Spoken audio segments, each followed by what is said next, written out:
Assalamualaikum warahmatullahi wabarakatuh. Om Swastiastu, Namo Buddhaya, salam kebajikan. Selamat pagi, selamat siang, selamat sore, dan selamat malam pada Sobat Erwin dimanapun kalian berada.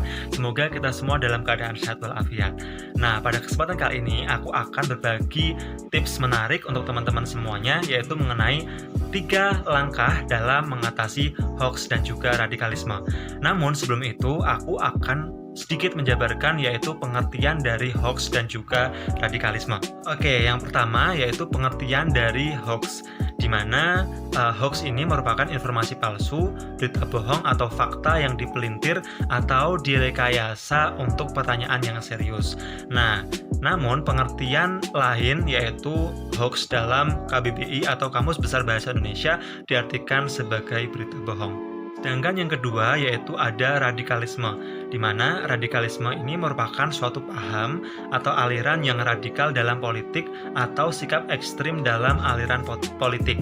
Nah, namun pengertian lain juga menyebutkan bahwa radikalisme ini merupakan paham atau aliran yang dilakukan atau dilaksanakan dengan cara kekerasan yang sangat drastis.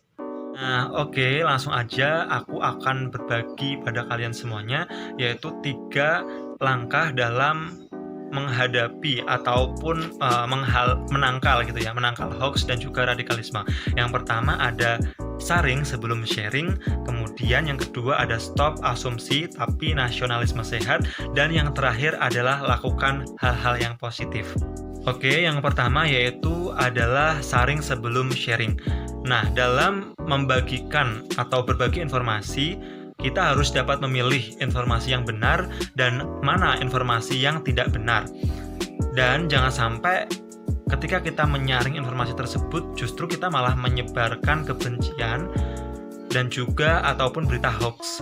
Jangan sampai, karena ketika kita salah klik aja, kita dapat mendapatkan dampaknya, yaitu kita dapat dikenai Undang-Undang ITE, sehingga dapat membuat kita mendekam di penjara. Gak mau kan, kita semuanya juga gak mau. Sehingga kita harus berhati-hati, kita harus menyaring informasi-informasi yang kita dapatkan sebelum kita sharing atau berbagi ke teman-teman yang lainnya. Nah, dimana pada kasus ini marak sekali ditemui di grup-grup WhatsApp biasanya, seperti grup WhatsApp keluarga, grup WhatsApp kita dengan teman-teman kita yang lainnya gitu ya, sehingga itu juga marak banget dan sering banget ditemui, sehingga kita harus berhati-hati dalam berbagi informasi yang kita dapatkan. Oke, yang kedua yaitu adalah stop asumsi tapi nasionalisme sehat, yaitu adalah ketika kita mendapatkan informasi yang belum benar faktanya atau belum benar keberadaannya, kita harus berhati-hati. Kita tidak boleh langsung ngejudge ataupun membuat asumsi-asumsi baru sehingga menimbulkan asumsi-asumsi yang tidak sebenarnya, sehingga kita harus berhati-hati akan itu. Nah, sehingga yang dapat kita lakukan adalah kita harus berpikir positif bahwa mungkin berita itu belum tentu kebenarannya, sehingga kita harus menahan diri kita untuk tidak membagikan atau nge-share berita yang kita dapatkan itu. Yang ketiga yaitu adalah lakukan hal-hal positif. Daripada kita memikirkan berita-berita ataupun informasi yang kita dapatkan yang belum tentu kebenarannya, lebih baik kita melakukan hal-hal positif yang dapat meningkatkan kemampuan diri kita. Contohnya kita dapat melakukan dengan belajar, kemudian kita dapat melakukannya dengan olahraga sehingga membuat tubuh kita lebih bugar, sehat, dan kita dapat berpikir dengan sehat. Kemudian yang terakhir yang dapat dilakukan adalah dengan cara melakukan ataupun memanfaatkan kemampuan ataupun skill yang kita miliki, seperti kita dapat melakukan hobi, seperti mungkin mengasah public speaking kita, kemudian kita mengimprove bakat yang kita miliki, sehingga itu dapat bermanfaat tidak hanya untuk diri kita, tetapi juga untuk masyarakat ataupun orang-orang yang ada di sekitar kita. Nah guys, itu dia tadi 3 langkah dalam menangkal hoax dan juga radikalisme yang dapat kita lakukan.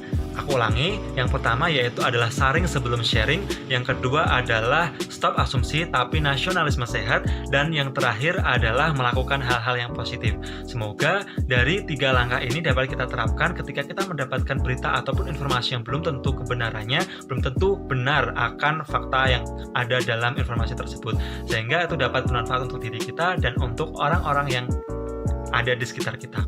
Dan guys, semoga bermanfaat tips dari aku. Semoga kita dapat selalu dihindarkan dari berita-berita hoax, dan ketika kita mendapati berita yang belum tentu kebenarannya, kita dapat menerapkan langkah-langkah ini. Semoga bermanfaat, dan aku juga butuh saran kalian. Jika mungkin ada tambahan, kalian bisa ketik komentar di kolom komentar di bawah ini. Makasih. Wassalamualaikum warahmatullahi wabarakatuh.